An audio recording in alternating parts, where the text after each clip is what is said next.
우리 좌우에 계신 분들과 인사하겠습니다. 잘 오셨습니다. 사랑합니다. 축복합니다. 선포하겠습니다. 예수님이 부활하셨습니다. 살아계셔서 당신과 함께하고 계십니다. 새해 복 많이 받으십시오. 저도 이렇게 적게 나오실지 몰랐습니다. 그럼에도 불구하고 우리는 예배한다. 다른 교회들이 저희가 수요일날 예배 드린다 그러니까 깜짝 놀라시더라고요. 설 당일날인데 그래도 설일지라도 예배하는 날은 우리가 하나님을 예배하고 경외하기를 원합니다. 자, 오늘 이렇게 또 예배 드리는데 또 우리 윤미라 우리 선생님 반주자님과 또 차량으로 우리 섬겨주시고 계시는 분들이 계십니다. 또 우리 젊은 교육자분들, 전도사님들, 목사님들 또 애쓰고 많이 수고하시는데 우리 격려의 박수 한번 하도록 하겠습니다. 감사합니다. 우리 방금 전에 우리가 여호수아서 13장 1절부터 14절의 말씀을 읽었습니다. 성도 여러분, 우리가 오늘 13장인데 여호수아가 총 24장으로 되어 있습니다. 그런데 크게 보면 세부적으로 보면 한 4부분으로 나눌 수 있지만 크게 나눠보면 여호수아서는 두 부분으로 나눌 수가 있습니다. 1장부터 12장, 13장부터 24장 아주 나누기가 편해요. 자, 1장부터 12장까지의 내용은 뭐냐면 가나안 정복을 하는 과정이 쭉 나와 기록되어 있는 것이죠. 여호수아와 이스라엘 백성들이 처음에 여리고성을 점령하고 아이성을 점령한 다음에 그 다음에 기브온 족속과 화친을 맺음으로 말미암아 가나안 땅 중부 지역을 점령할 수가 있었습니다.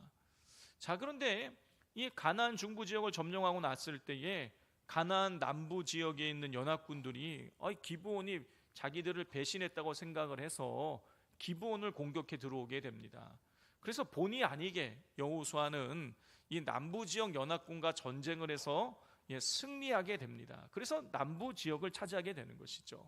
그리고 난 이후에 북부 지역으로 올라가서 북쪽 연합군과 싸워 승리함으로 가나안의 남쪽, 중부, 북부에 이르는 지역을 차지하게 됩니다. 이 과정이 1장부터 12장까지 쭉 나오는 거예요. 그리고 오늘부터 이제 시작이 되는 후반부인 13장부터 마지막 장까지는 이 점령한 땅에 대한 분배에 관한 이야기가 등장을 합니다.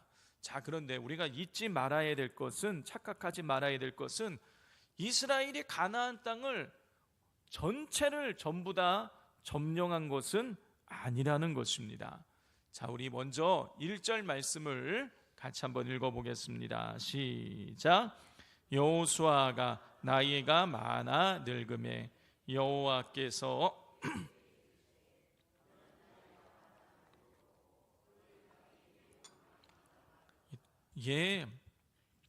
마지막에 보면 뭐라 기록되어 있습니까? 얻을 땅이 매우 남아 있도다. 무슨 얘기예요? 가나안 땅 중에서 아직 차지하지 못한 땅들이 많이 남아 있다라는 그런 뜻인 것입니다. 자, 성도 여러분, 이 여호수아는 어떤 사람입니까? 그 가나안 땅에 들어와서 전쟁을 수십 번을 하게 되는데 아이성 1차 전투 때를 제외하고는 모든 전쟁을 승리로 이끌었던 장본인입니다. 자, 그런데 아직까지도 가나안 정복 전쟁이 가나안 땅 중에서 정복하지 못한 땅들이 많이 남아 있었던 거예요. 자, 그래서 그 차지하지 못한 땅이 어디에 있는지를 2절부터 6절 상반절까지 쭉 차지하지 못한 땅의 내용이 쭉 나옵니다. 크게 정리를 해보자면 가나안 서남 쪽에 블레셋 땅과 시돈 땅, 그리고 북쪽 지역의 레바논 일대의 땅들을 아직 점령하지 못하고 있었던 것입니다. 자, 그런데 가나안 땅을 아직 다 차지하지를 점령하지 못한 상황 가운데 있는데 하나님께서 땅을 분배하라고 명령을 내리시는 거예요. 우리 6절 말씀을 같이 한번 읽어보겠습니다. 시작. 또 레바논에서부터 미스르봇 마임까지 산지의 모든 주민 곧 모든 시돈 사람의 땅이라. 내가 그들을 이스라엘 자손 앞에서 쫓아내리니 너는 내가 명령한 대로 그 땅을 이스라엘에게 분배하여 기업이 되게 하되. 가나안 땅을 2절부터 6절 상반절에 이르기까지 가나안 땅을 차지하지 못한 지역이 쭉 나왔는데 하나님께서 땅을 분배하라고 명령을 내리고 계십니다. 자, 그런데 그렇게 땅을 분배하라고 명령을 내리시는 이유가 무엇인 것입니까? 1절에 나와 있는 대로 여호수아가 나이가 많아서 늙었기 때문이라는 거예요. 성도 여러분, 이 성경학자들은 여호수아가 가나안 중부, 남부 그리고 북부 지역까지 차지하는 이 전쟁을 마쳤을 때 나이가 100세가 넘었을 것이라고 추정을 합니다. 102살 아니면 103살 정도 됐을 것이라고 추정을 해요. 자, 하나님께서는 이 100세가 넘은 고령의 여호수아가 이 가나안 정복 전쟁을 계속해서 수행해 나가는 것은 무리라고 여기셨습니다. 아직도 그래서 아직 점령할 땅이 많이 남아 있지만 땅을 분배하라고 명령을 내리신 거예요. 성도 여러분, 여호수아는 아주 용맹스러운 장수였습니다. 그 광야 생활하는 동안에 모세가 산에 올라가서 두 손 들고 기도할 때에 나가서 그 아말렉과 싸웠던 사람이 누구냐? 여호수아였어요. 여호수아가 나가서 아말렉과 전쟁을 했습니다. 그리고 난 이후에 이스라엘과 화친을 맺은 기브온 족속을 남부 지역의 연합군들이 공격해오자 나가서 용맹스럽게 그들과도 맞서 싸웠어요. 북쪽 연합군단과도 맞서 싸워서 승리를 거두었어요. 자, 그런데 어떻습니까? 이 남쪽 지역과 전쟁을 할 때에 이 연합군들이 전쟁에서 진짜 막 도망을 가니까 뒤쫓아 갔단 말이에요. 그런데 막 해가 지고 달이 떠오르려고 하니까 이 여호수아가 하나님을 기도하죠. 달을 멈추고 해를 멈추어 달라고. 그렇게 기도를 해서 해와 달이 멈추어져서 실제로 전쟁을 해서 잔당들을 다 제거할 수가 있게 되었습니다. 그러니까 여호수아는 용맹스러울 뿐만 아니라 믿음도 아주 좋았던 것이에요. 여러분, 누가 감히 해와 달을 멈춰 달라는 이런 기도를 누가 할 수 있겠어요? 여호수아는 믿음도 좋고 용맹스러웠어요. 거기다가 체력도 좋았던 것입니다. 여러분, 체력이 좋지 않으면 여러분 그렇게 돌아다니면서 그렇게 전쟁을 할 수가 없는 것이죠. 저 어저께 서울에서 2시 넘어서 조금 출발했는데 여기 올 때까지 한 7시간 걸렸습니다. 계속 막 눈이 내리고 그래서 서행을 하고 이렇게 왔는데 7시간 이렇게 운전하고 왔더니요, 너무 피곤하더라고요. 체력이 약해서 그런 것도 있겠지만 여러분, 보통 사람이라면 7시간 운전하고 피곤한 겁니다. 근데 여호수아는 우리처럼 가만히 앉아갖고 가서 전쟁하는 게 아닌 것이죠. 나가서 직접 진도 지휘하고 걸어 다니면서 칼 들고 이렇게 싸워야 되는 거예요. 근데 이 90세가 넘은 나이에도 그렇게 왕성하게 활동했던, 믿음도 좋고 용맹스럽고 체력도 좋았던 이 여호수아인데 100세가 탁 넘어가게 되니까 더 이상 전쟁을 할 수 있는 기력이 없었던 것이에요. 이 하나님께서는 민족적 차원의 정복 전쟁을 그치게 하시고 땅을 분배하게 하신 거예요. 여러분, 이 장면에서 우리는 3가지 아주 중요한 메시지를 얻을 수가 있습니다. 첫 번째는 하나님께서 우리의 형편과 처지를 헤아려 주시는 분이시라는 거예요. 성도 여러분, 여호수아가 하나님, 저 이제 힘들어서 못해 먹겠습니다. 제발 좀 저를 좀 이제 이 전쟁에서 좀 빼주십시오. 이렇게 기도한 적이 없어요. 그런데 하나님께서 우리가 1절에 기록된 것처럼 하나님께서 여호수아가 나이가 많아 늙어 보이자 정복 전쟁을 그만하게 하시고 땅을 분배토록 하신 거예요. 하나님께서 고령의 나이에 이스라엘의 군사를 이끌고 수행하기가 벅찬 여호수아의 이 몸과 마음을 헤아려 주신 것입니다. 성도 여러분, 하나님께서는 초코파이요, 초코파이 광고 노래 아시죠? 말하지 않아도 알아요. 하나님은요, 말하지 않아도 다 알고 계시는 거예요. 우리 마음을 헤아려 주시는 것입니다. 예수님께서는요, 하나님께서 우리의 머리털까지 다 세신 바 되신다고 하셨어요. 하나님께서는 우리가 말로 표현할 수 없는 우리의 마음을 세밀하게 감찰하시고 이해해 주시는 분이십니다. 그러므로 우리는 우리의 아픈 마음을 너무나 복잡하고 힘들어서 꺼내어 놓기 어려운 그 마음의 감정들을, 모든 것들을 다 깊이 알려 주시는 하나님 앞에 우리는 내어놓아야 되는 것입니다. 여러분, 하나님 앞에 많은 말을 할 필요가 없지요. 그냥 하나님 다 아시지요. 하나님 아시지요. 여러분, 그 말 한마디로 하나님께서 우리 마음을 다 헤아려 주고 계십니다. 우리가 우리의 마음을 하나님 앞에 쏟아놓으면 하나님께서 때로는 말씀을 통해서, 때로는 어떤 사건을 통해서, 때로는 음성을 통해서, 때로는 사람을 통해서 우리를 위로해 주시고 일으켜 세워 주실 것입니다. 자, 두 번째로 여호수아가 나이가 많기 때문에 정복 전쟁을 그만두게 하시고 그리고 가나안 땅을 분배하라는 이 장면을 통해서 여러분, 우리는 인간은 영원할 수 없다라는 것을 알 수가 있습니다. 성경학자들은 이 모세가 소명을 받은 나이가, 이 모세의 뒤를 이어서 여호수아가 소명을 받은 나이가 95세였을 것이라고 그렇게 추정을 합니다. 자, 95세의 노령임에도 불구하고 7년 동안 그는 가나안 남쪽 북쪽을, 온 가나안 땅을 구석구석을 다 다니면서 전쟁을 진두지휘하면서 전쟁을 승리로 이끌었습니다. 여호수아가 체력이 아주 좋았던 거예요. 그런데 여러분, 이 정복전쟁 7년이 지나고 나자 여호수아는 더 이상 전쟁을 수행할 수 없을 만큼 늙어버렸습니다. 성도 여러분, 인간은 유한한 존재죠. 인간이 영원하기를 원하지만, 여러분, 인간은 영원을 꿈꾸지만 여러분, 어느 누구도 영원할 수가 없습니다. 한 살 한 살, 하루하루 계속해서 늙어가는 것이에요.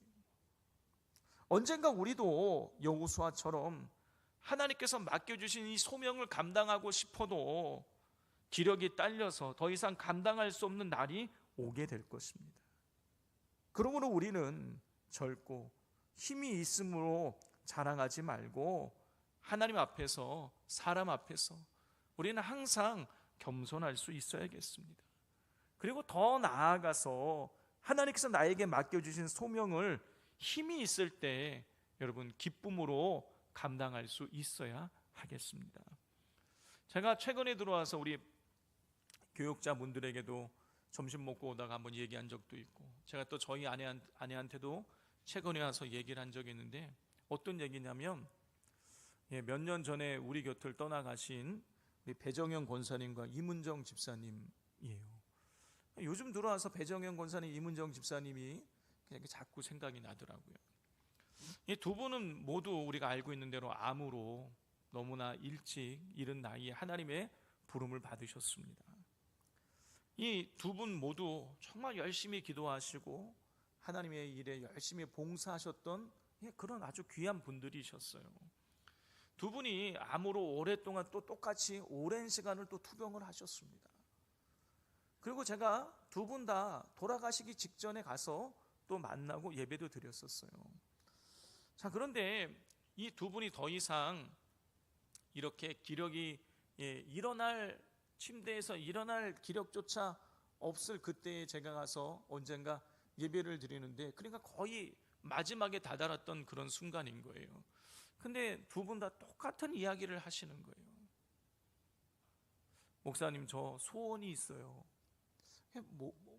뭐가 그렇게 하고 싶으세요? 그랬더니 산돌교회에 와서 예배 드리고 싶다는 거예요. 이 예배당에 와서 예배를 드리고 싶다, 그 말씀하시는 거예요. 그 또 한 가지 말씀하셨는데, 그게 뭐냐면 주님의 일을 더 열심히 하고 싶었는데 열심히 하지 못해서 그게 너무 하나님 앞에 죄송하고 저한테 죄송하다 그런 얘기를 하시는 거예요. 여러분, 이미 말씀드린 것처럼 이 두 분은 우리 산덜교회에서 정말 충성스럽게 봉사를 열심히 하셨던 분이시고 예배도 충성스럽게 들으셨던 분들이세요. 그런데 마지막에 되니까 조금 더 열심히 하나님의 일을 감당하지 못한 것을 후회하셨습니다. 성도 여러분, 우리는 유한한 존재입니다. 반드시 기억이 쇠할 날이 옵니다. 그러므로 여러분, 교회 나올 힘이 있을 때 힘써 교회 나오시기를 바랍니다. 그리고 주님의 일을 할 수 있는 힘이 있을 때 주님께서 나에게 맡겨주신 그 사명을 힘써 감당하기를 힘쓰시기를 바랍니다. 그렇게 열심히 해도 마지막에는 후회가 남는 거예요. 그러므로 후회가 남지 않을 만큼 우리 하나님 앞에, 하나님, 제가 이렇게 열심을 다해 주님을 섬겼습니다라고 말할 수 있을 만큼 더 충성스럽게 열심을 다해 예배 드리시고 봉사하시고 섬겨 나가시기를 힘쓰시기를 바랍니다. 자, 세 번째로 여호수아가 나이가 많아서 그 늙은 것을 보시고 가나안 땅이 정복되지 않았는데 가나안 땅을 분배하라고 말씀하시는 그 장면을 통해서 우리는 하나님의 일을 하나님께서 하신다, 하나님께서 완성하신다라는 것을 우리가 발견할 수가 있습니다. 성도 여러분, 모세의 뒤를 이어서 이스라엘의 지도자가 되었던 여호수아는 이스라엘 백성들에게 아주 신망이 두터웠던 사람입니다. 왜냐하면 모세가 살아있는 그 40년 동안에 여호수아는 군대 장관으로서 온갖 굳은 일을 다 했었고, 그리고 모세가 죽고 난 이후에는 하나님의 음성을 들으며 기도하는 가운데에 가나안 정복 전쟁을 계속해서 연전연승하면서 승리를 거두었기 때문인 것이죠. 이스라엘 백성 입장에서 보자면 이 여호수아가 없는 가나안 정복 전쟁은 더 이상 이루어 나갈 수 없는 것이에요. 그렇기에 여호수아가 나이가 많아서 정복 전쟁을 할 수 없게 되었을 때에 이스라엘 백성들 앞은 캄캄했을 것입니다. 그런데 하나님께서 이스라엘 백성들에게 염려하지 말라라는 거예요. 자, 우리 6절 말씀을 다시 한번 다 같이 한번 읽어보겠습니다. 시작. 또 레바논에서부터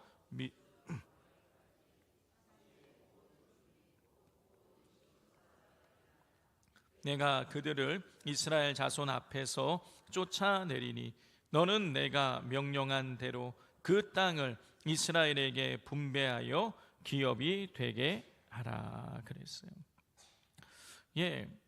2절부터 6절 상반절까지 정복하지 못한 땅의 내용이 쭉 나옵니다. 지역이 나와요. 그리고 6절 우리가 중간에 보면 하나님 말씀하시죠. 내가 그들을 쫓아내지 못하는 그 민족들을 이스라엘 자손 앞에서 쫓아내리니 너는 내가 명령한 대로 그 땅을 이스라엘에게 분배하여 기업이 되게 하라 그랬어요. 누가 쫓아낸다고 말씀하고 계십니까? 내가 쫓아내신다는 거예요. 하나님이 쫓아내시겠다고 말씀하고 있는 것입니다. 여러분, 겉으로 보자면 여호수아가 진두지휘를 하고 있는 것으로 보여요. 전쟁의 이 지휘자가 여호수아인 것처럼 보이지만 여러분, 그렇지 않았던 거예요. 하나님께서 여호수아를 통해서 일하고 계셨던 것이죠. 하나님이 전쟁을 수행하고 계셨던 것입니다.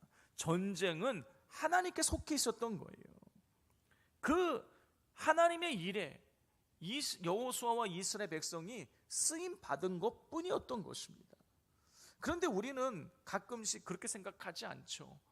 어떤 사람이 없으면, 그리고 또 때로는 내가 없으면 주님의 일이 되지 않을 것처럼 착각을 합니다. 자, 성도 여러분, 그런데 이건 정말 말 그대로 착각인 것이죠. 하나님은요, 돌들을 통해서도 하나님을 찬양하게 하실 수 있는 분인 것입니다. 전지전능하신 하나님께 불가능한 일이 없어요. 하나님은 홀로 얼마든지 모든 것을 다 이루실 수 있는 분입니다. 그런데 하나님께서 우리를 택하여, 사람을 택하여서 함께 하나님의 일들을 이루어 가게 하고 계시는 거예요. 당신께서 홀로 하실 수 있는 일들을 인간을 통해서 이루어 가시고자 하시는 이유는 하나님의 일에 인간을 동참시키어 인간으로 하여금 하나님의 살아계심을 보다 선명하게 느끼게 만들어서 더욱 하나님을 의지하여 하나님의 복을 받아 누리게 만들기 위해서인 것이에요.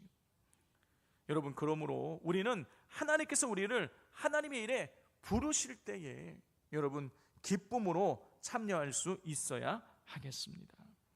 성도 여러분, 여호수아가 나이가 많아 늙어서 가나안 정복 전쟁을 하라는 임무를, 가나안 땅을 정복하라는 임무를 100% 완수하지 못하게 된 것이에요. 그런데 하나님께서는 여호수아가 정복하지 못한 땅을 내가 정복하겠다고, 내가 그들을 쫓아내겠다고 약속을 해주셨어요. 그리고 그것을 믿고 땅을 분배하라고 명령을 하셨습니다. 성도 여러분, 보통 사람들은 내가 어떤 자리에 있을 때 그리고 무언가 성취하고 업적을 남기려고 합니다. 그것이 보통 사람들의 모습인 것이죠. 그런데 하나님께서는 아직까지 점령하지 못한 가나안 땅이 많은 시점에 여호수아에게 이제 전쟁 그만두고 땅을 분배하라고 명령을 내리셨고, 그리고 여호수아는 그에 따라서 땅을 이제 분배하게 되는 것입니다. 성도 여러분, 내가 생각할 때 아직 내려놓을 때가 아닌데 하나님이 내려놓으라고 하면 내려놓아야 되는 거예요.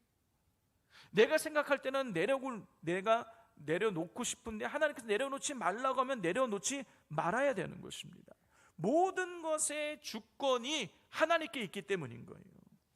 그러므로 우리는 여호수아처럼 하나님께서 명령하시는 대로 따라야 합니다. 그런데 여호수아처럼 하나님께서 명령하시는 대로 따르기 위해서 우리에게 필요한 것이 있죠. 그게 뭡니까? 여호수아처럼 기도하고 하나님의 음성을 들을 수 있어야 되는 거예요. 여호수아는 자기 마음대로 전쟁을 했다 말았다 한 게 아니에요. 하나님 앞에 음성을 듣고, 어떻게 전쟁하라는 음성을 듣고 그대로 따라 전쟁을 했을 뿐인 거예요. 우리가 여호수아처럼 쓰임 받기 위해서는 하나님의 뜻을 헤아려야 되는데, 여러분, 어떻게 해야 그 땅을 헤아릴 수가 있는, 하나님의 뜻을 헤아릴 수가 있는 것입니까? 하나님과 동행할 때 헤아릴 수 있는 거예요. 여러분, 누군가와 아주 오랫동안 교제를 나누면 어떻게 됩니까? 여러분, 그 사람이 그냥 눈빛만 봐도, 표정만 봐도 그냥 알 수 있는 거예요. 저희 아내는요, 우리 애들이 애들이 하는 전화 벨 소리만 들어도 무슨 일 때문에 전화하는지 알겠다 그러더라고요. 그런 거예요. 깊은 친밀한 교제를 나누면 여러분 말하지 않아도 그냥 알게 되는 것입니다.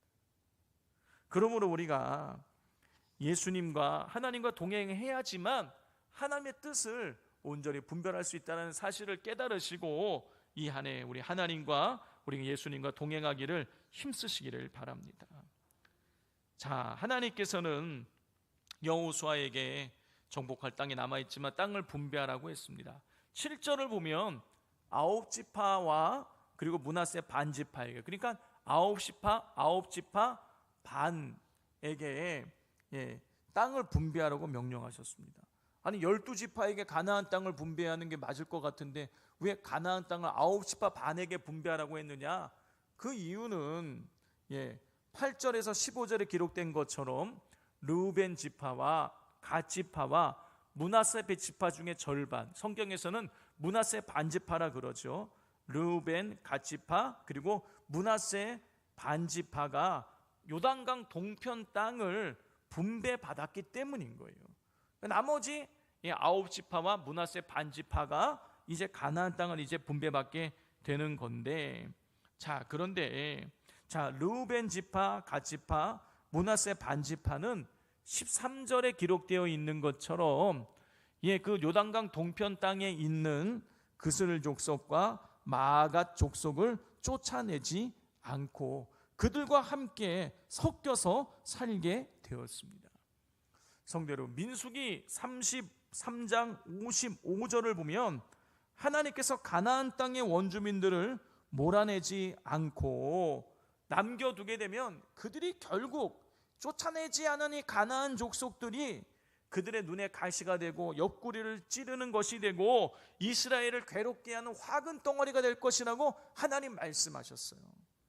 요단강 동평 땅도 마찬가지예요. 그 땅이 가나안 땅은 아니지만 이스라엘 백성들이 살고 있는 땅이었기 때문에 그 땅에 살고 있는 이방 족속들을 완벽하게 다 몰아냈어야만 되는 거예요. 그런데 르우벤 지파와 갓 지파와 므낫세 반 지파, 이 두 지파 반 지파가 이 그슬 족속과 마아가 족속을 쫓아내지 않았습니다. 성경은 분명히 쫓아내지 못했다가 아니라 쫓아내지 않았다고 기록을 하고 있어요. 이 얘기 뭐예요? 쫓아낼 수 있는데 쫓아내지 않았다는 뜻인 거예요. 여러분, 쫓아낼 수 있는데 왜 쫓아내지 않는 것일까요? 이유는 간단한 거예요. 그들이 있어도 큰 피해가 없는 거예요. 그슬 족속과 마아 족속이 같이 살아도 쟤들이 우리한테 해를 끼칠 수 없어. 야, 저 정도 저 숫자는 아무런 문제가 되지 않아 하고 안심했던 것이에요. 자, 성도 여러분, 그런데 어떻게 됩니까? 나중에 우리가 계속 성경을 읽어가다 보면 그 요단강 동편 땅도 그렇고 가나안 땅도 그렇고 남겨두었던, 쫓아내지 않고 남겨두었던 그 이방 족속들이 결국에는 이스라엘 백성들을 우상 숭배하게 만들어서 이스라엘 백성을 멸망의 길로 가게 하는 것을 우리가 볼 수가 있습니다. 남겨두었을 때는요, 별것 아니라고 생각했던 거예요. 그런데 그 별것 아니라고 생각했던 이방 민족들이 그 많은 이스라엘 백성들을 우상 숭배하게 만들고 결국 멸망의 길로 이끌어오게 되었던 것이, 성도 여러분, 우리가 신앙생활하는 데 있어서도 마찬가지입니다. 뿌리 뽑아야 될 것들을 뿌리 뽑아내지 않으면, 뿌리 뽑아야 될 이 작은 쓴뿌리들, 내 마음속에 있는 이 작은 악감정들을 그냥 내버려 두게 되면 결국 우리를 그것들이 무너뜨리게 되는 것입니다. 여러분, 이 사실을 기억하시고 별것 아닌 것처럼 보이지만 신앙생활하는 데 방해되는 것들을 여러분 완전히 뿌리 뽑아 내실 수 있기를 바랍니다. 작은 것들을 용납하게 되면 결국 전체가 무너지게 되어지는 것입니다. 이 시간 우리 말씀을 기억하면서 함께 우리 찬양하기를 원합니다. 주님과 같이 내 마음 만지는 분을